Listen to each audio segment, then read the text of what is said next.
High friends, welcome to யாஷிகர். Already update பண்ணியிருந்தேன். உங்கள் எல்லாருக்குமே ஞாபகம் இருக்கும் அப்படின்னு நினைக்கிறேன். ஏன்னா இது வரைக்கும் ஆஃப்டர்நூன் ஸ்லாட் போகலை, மோதலும் காதலும் அப்படின்னும் போதே நான் போகிறதுக்கு வாய்ப்பு இல்லை, எப்படியும் ஈவினிங் ஸ்லாட் தான் அப்படின்னு சொல்லியிருந்தேன். இந்த டைமிங்கும் நான் இருக்கும் அப்படின்னு சொல்லியிருந்தேன். அதே மாதிரியே தான் இப்போ அஃபிஷியலான டைமிங் வந்திருக்கு. என்னென்னா புதுசாக சீரியல் வீட்டு வீடுக்கு வாசப்படி அப்படிங்கிற ஒரு புது சீரியல் லான்ச் பண்ணுறாங்க. அந்த சீரியலோட லான்ச்சிங்னால ஒரு சில சீரியல்ஸோட டைமிங் சேஞ்ச் ஆகுது. ஆல்ரெடி மகாநதி சேஞ்ச் ஆகும் அப்படின்னு எதிர்பார்த்தோம். ஆனால் மகாநதி டைமில் கை வைக்கலை. அதுக்கு அடுத்து இருக்கிற கொஞ்சம் குறைஞ்சிருக்கு. இப்போ டிஆர்பி ஃபஸ்ட்டு காட்டிலும் இப்போ ரொம்பவே குறைஞ்சிருக்கு நம்மளோட மோதலும் காதலும். இந்த மோதலும் காதலும் சீரியலோட டைமிங்க்கு வீட்டு வீடு வாசப்படி டைம் ஷிஃப்ட் ஆகிறதுனால 6 மணிக்கு தமிழும் சரஸ்வதி முடியுது இல்லையா, அந்த டைமிங்க்கு மோதலும் காதலும் ஷிஃப்ட் ஆகுறாங்க.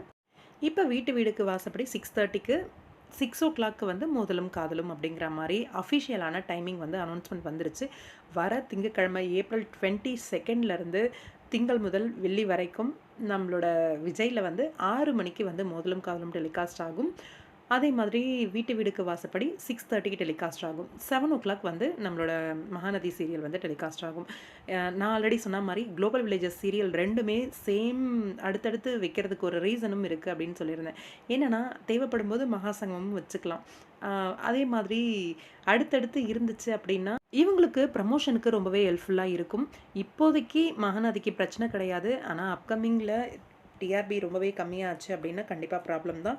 டிஆர்பி இன்க்ரீஸ் பண்ண வேண்டிய ஒரு சூழ்நிலையில் தான் மகாநதியுமே இருந்துகிட்ருக்காங்க. பார்க்கலாம், வெயிட் பண்ணி என்ன நடக்குது அப்படின்ட்டு.